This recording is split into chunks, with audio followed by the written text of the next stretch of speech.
Hello and welcome. My name is Joseph Cass, Senior Director at S&P Global Ratings and the host and the creator of the Leaders podcast. So today, again, I'm joined by Richard Attias. So as a reminder, Richard is the founder and executive chairman of Richard Attias and Associates and the executive chairman and acting CEO of the FII Institute. So just a quick reminder that the views of the external guest are their views alone and they do not represent the views of S&P Global Ratings. Richard, thank you so much for joining me again on the Leaders podcast. Thank you for having me again, Joe. So today we're going to talk about the FII Institute. We're going to talk about the upcoming FII 9 event in Riyadh, but also we're going to talk about your background and your personal experiences. But I'll start off with a bit of a blockbuster question. So when the doors close and the cameras go off, what really gets said between these presidents, these billionaires and world leaders that you managed to put together? It's a very interesting question. By definition, if it's happening Chatham House rules, we should not say what they are saying. But joke aside, at the end of the day, global CEOs and world leaders are mainly talking and discussing about how they can invest in the countries, how business friendly is the country. When they face a lot of bureaucracy or when they're not happy with the tax framework, they mention that to the leader. The leader is always expecting to have inclusive investment in the country, which is not just to invest, take the profit and run. So they are usually talking about how to make an impact on the investment in the country for the population. And they try quite often to build personal relationships because this is the most important. Trust is absolutely essential. And this is a cement of a long-term relationship. Trust, trust, trust. And I see more and more successful foreign direct investment where the investor and the leader are building even friendships relationship. Everything now is based on personal relationship. And I see in many countries in the world, big deals made very quickly because there is a huge trust between the world leader and the global CEO or chairman of the private equity or the sovereign wealth fund or the banks or whoever is investing in the country.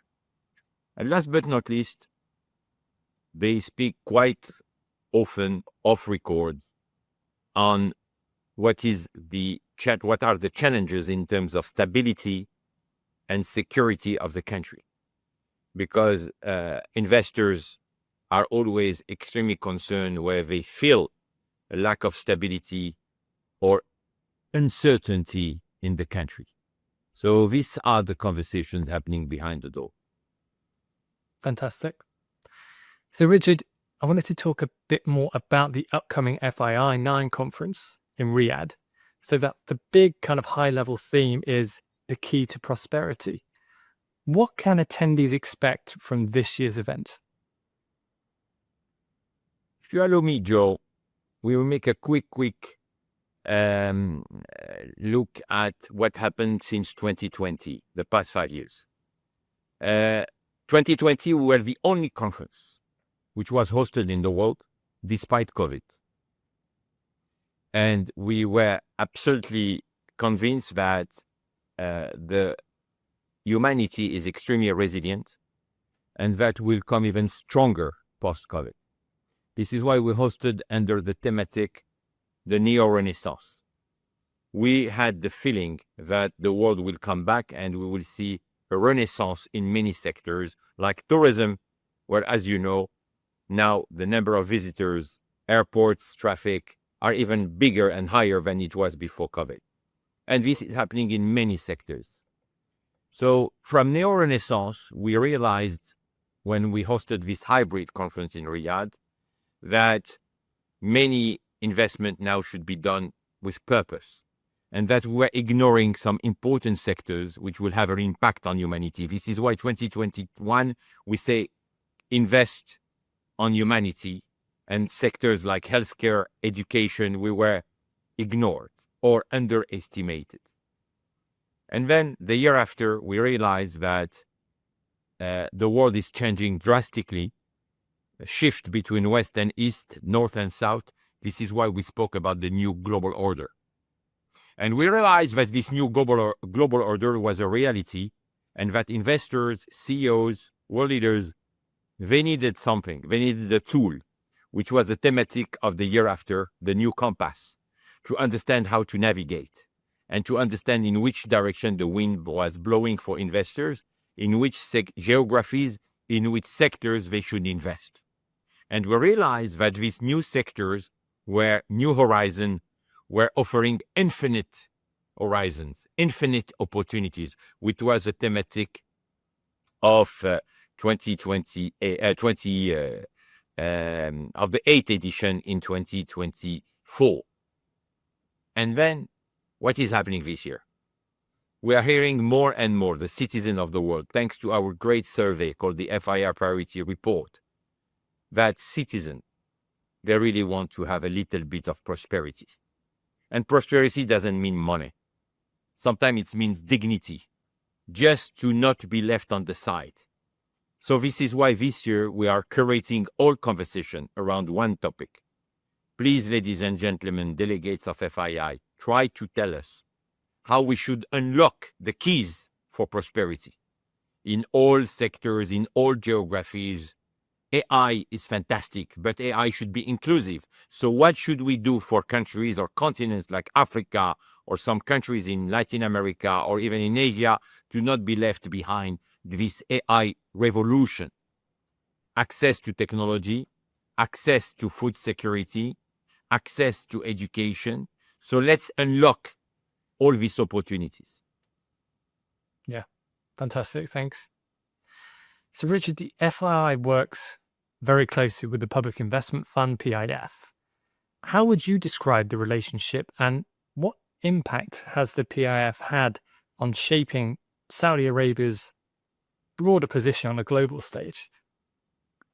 FII as a conference started under the leadership of the PIF, the Sovereign Wealth Fund, in 2017.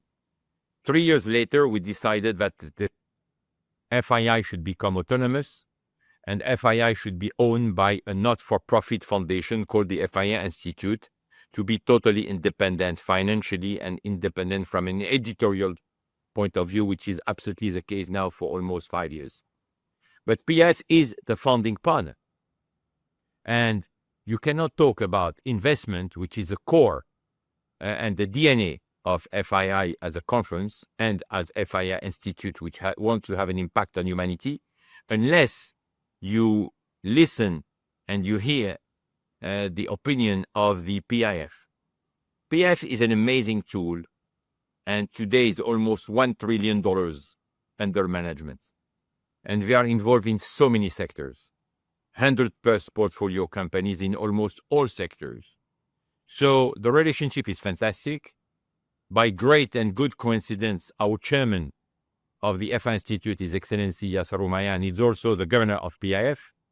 So we have very close relationship, and we are supporting as much as we can the PIF strategies and vice versa.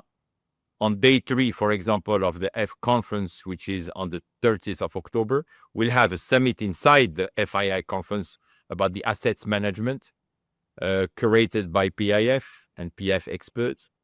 We every year have something about the carbon strategy, carbon neutral strategy, which is one of the great priorities of PIF. We launched together some initiative related to ESG 2.0, how to reinvent the ESG framework to make ESG rules more inclusive, and so far and so on. So we're extremely close because PIF is our founding partner. But back to your question about how they impact the transformation of the Kingdom of Saudi Arabia, it's massive.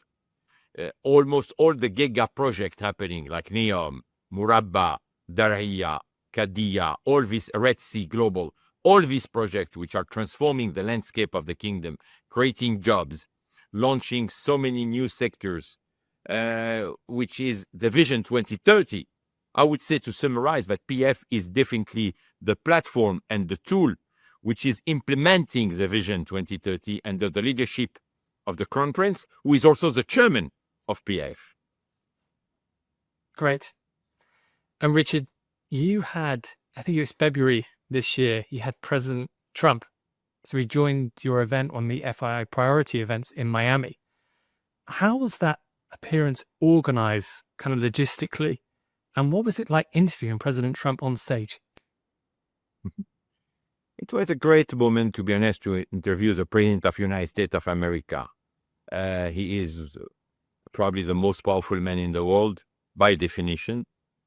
And when the president was re-elected in November, I suggested to my chairman, Yasser Rumayyan, we should invite the President of the United States because we're coming to Miami. So it would be fantastic to hear from him 4 weeks after he takes office. What is his vision about the business? What is his vision about the global economy? What is going on with the tariffs? How we see the relationship between the administration and the global business community, and so far and so on. So we sent an invitation, and the invitation was immediately accepted. Then we had conversation between us and the White House people. His Excellency Yasser Rumayyan met with the president also. Then we met him during the inauguration, and he immediately said yes. He realized that it is a great opportunity to speak in front of 1,500 CEOs in Miami. It was in his, I would say, almost territory. So he was at home. And he was supposed to deliver a 20-minute speech. I feel that he was feeling very confident, very well, and he spent almost 90 minutes. And I suggested to also ask some questions, and he accepted even to take some personal questions. He had no clue what the questions were about. So there is no censorship, very open conversation. And I am almost the one who interrupted the conversation because I felt guilty to keep the president with us for almost 90 minutes. But I could have continued for an additional 30 minutes. It would not be a big challenge for him. He was feeling very well with friends, with an audience which was extremely happy to see and to hear from the president. It was a non-partisan event, if you see what I mean. And he spoke very openly. Even he took, as I said, some personal question about what he wants his legacy to be, what was the best advice he got in his life, how he sees the future of United States, how he sees the brand United States of America. So he accepted to answer to very unusual questions. And the participants were extremely happy to have this moment with the president and to understand where the president wanted to go. He addressed some challenges on geopolitics, on geoeconomists, the relationship with the Middle East. So it was a great conversation, and it happens almost naturally. Wow, that's really impressive. Congratulations on the coup. No, I think he checked about how credible is the FII Institute, and we are very happy because to have the President of the United States and the White House advisor to say, yes, Mr. President, you can definitely address in front of the audience of this not-for-profit foundation was for us something great because it was about our credibility and our legitimacy to host the President of the United States of America. Yeah. Wow. Well, on that note, Richard, you know more world leaders personally than pretty much anyone else I know, as you just discussed. What's the biggest kind of topic on their mind right now, do you think? World leaders are extremely concerned.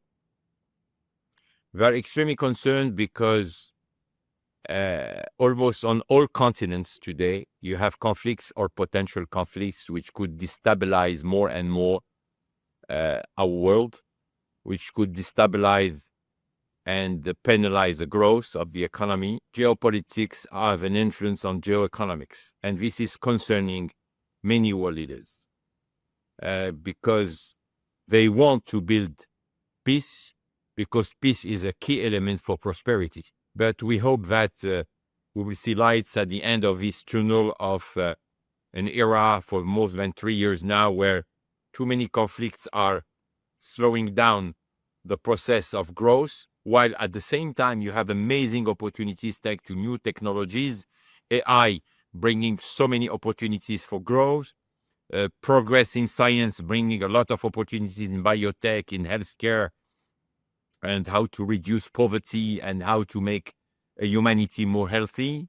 You see a lot of new opportunities thanks to innovation. So we need to fight to make the half full glass more than half. Yeah, absolutely. So, Richard, when FII began, I mean, the press used to call it, I don't know, they still do now, Davos in the desert. But now it feels like it's grown into this global movement. I mean, we spoke about the Miami event. I know you do events all over the world. How would you define its kind of unique identity today? And how do you think, or how would you differentiate the FII versus the World Economic Forum at Davos? First of all, FII has nothing to do with Davos and has nothing to do with the desert.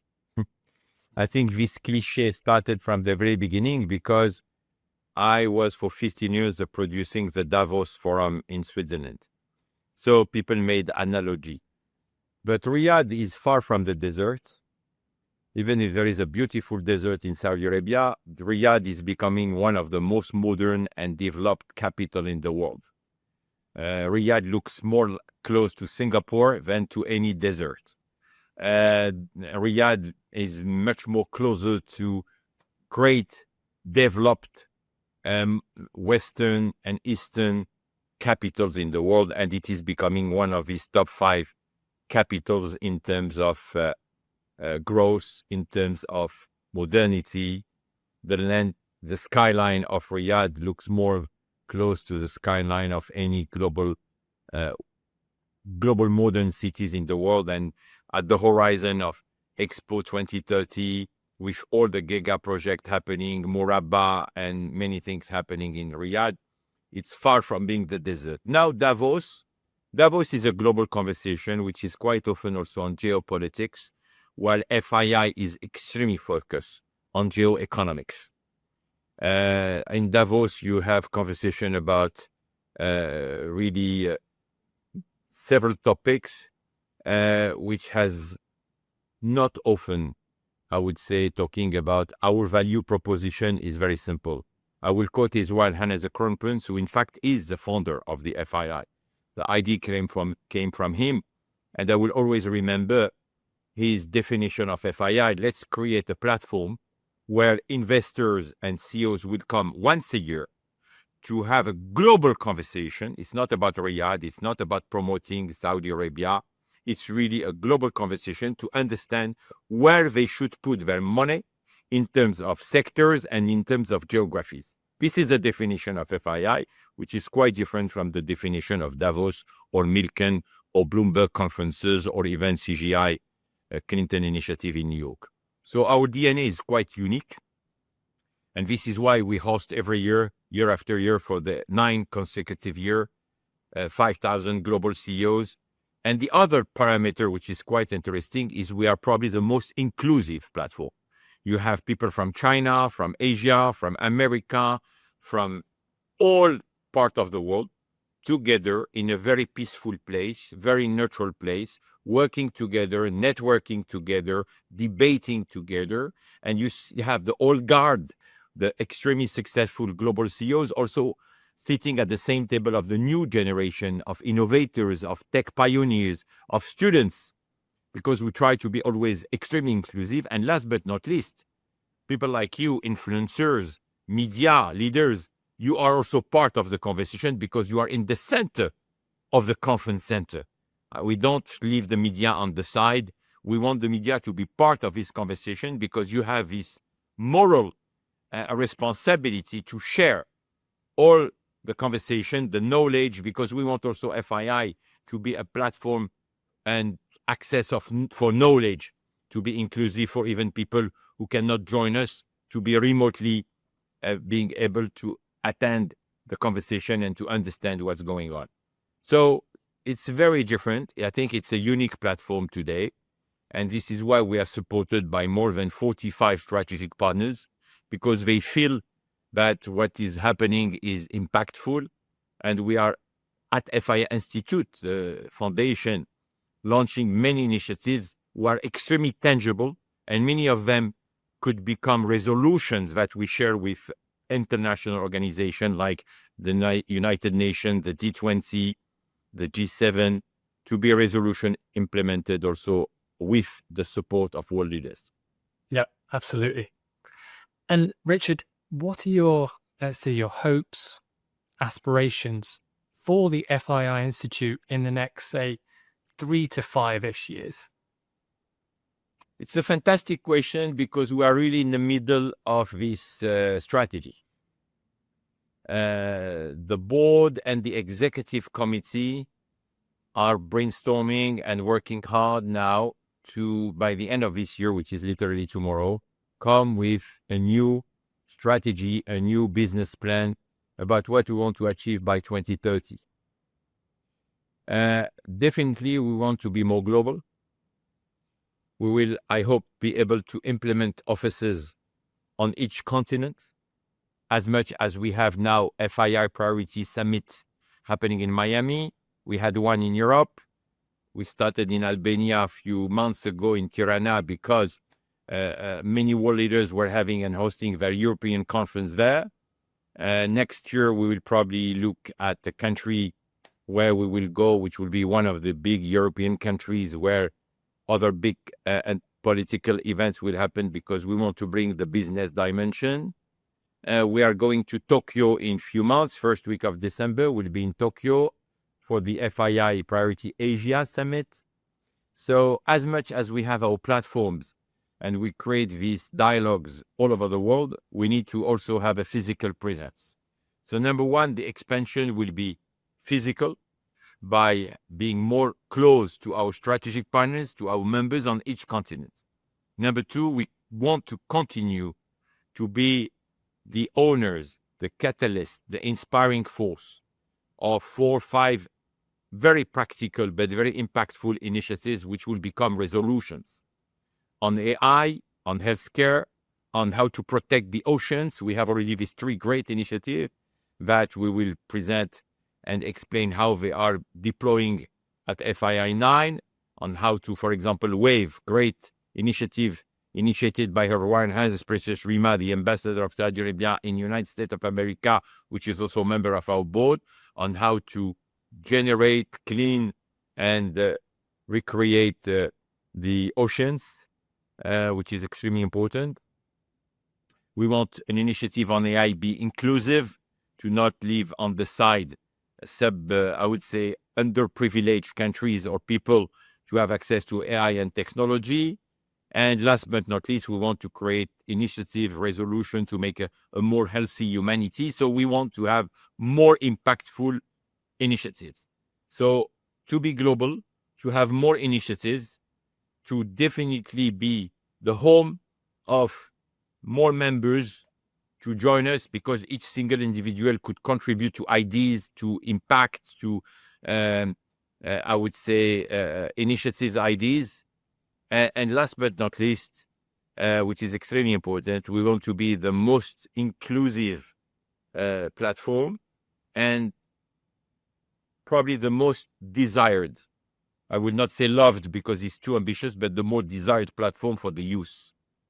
Yeah. And this is why we created FII Institute TV, because as you know, the young generation spend all their time on social media and on their phones. So we want also to give them access to all this information, to share knowledge, to inspire them. And last but not least, we want also to be, as I said, a do tank, which means we are helping financially, thanks to our Pillar Act, some startups, because we want to lead by example. We invested and we deployed already almost $7 million, by investing in 7 different startups in several sectors, from sustainability to healthcare to AI, etc. And we want to continue to potentially do that and to help and to give a hand to young entrepreneurs. We are launching in FII a great tech, I would say, competition to help raising money for startups and to give them access to finance. So this is how I see the role of FII. We just want to be an amazing platform, really delivering concrete results, concrete initiative, and to always create the best conversations, the unexpected conversations without any censorship, and to be sure that all voices are heard, all opinions are heard, but not a single session end unless we leave the room with solutions, with proposals. We are probably today, in total humility, the most real call for action. Yeah. Fantastic. Thanks for sharing that. So, last question, Richard. You're meeting leaders across the globe regularly. Do you have one kind of piece of art, so a book, a film, or something else that you recommend leaders read or watch again and again? First of all, we will publish in 1 month a book that you will find on the seats of FII 9 about prosperity. And this book will include 60 definitions of prosperity coming from world leaders and from global CEOs. So I am personally curious to read this book, because this will be probably the first book that the FII Institute will publish. And it is definitely the content developed by world leaders. So I think it will be interesting to see the difference of definition of prosperity. But back to your question about which book I would recommend. There is one book. I don't say there is only many books deserve to be read, to be honest.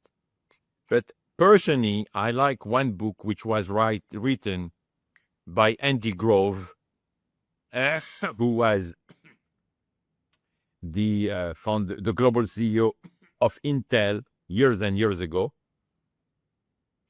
And it was called Only Paranoid Survive. And I think we live in the world today where we see so many things happening that we need to be proactive on the unpredictable. So I think some people in my entourage think I'm crazy to be paranoid, but I think it's important today to be ready for anything which could happen, because we are living in a so unpredictable world. You wake up in the morning, you have no clue what will happen. So you need to be paranoid, because by being paranoid, you will not be taken by surprise. And sometimes people say, oh my God, you are super pessimistic. I say, no, I'm trying to think of the worst case scenario to be ready, because this is, I think, the role and responsibilities of any world leader and any global CEO, because we have huge responsibility for our citizens when we are a world leader, and you are huge responsibility for your employees when you are a global CEO of a corporation. So you have this moral responsibility to guarantee the survival of your company and the good health of your country. So in both cases, I think it's important to be paranoid and to read how to be ready for anything which could happen.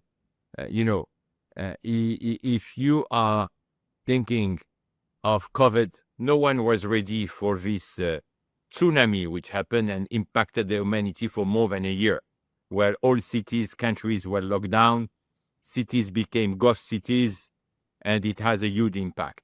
So we never know what could happen next, So in terms of pandemic, in terms of cybersecurity, negative impact, in terms of conflict.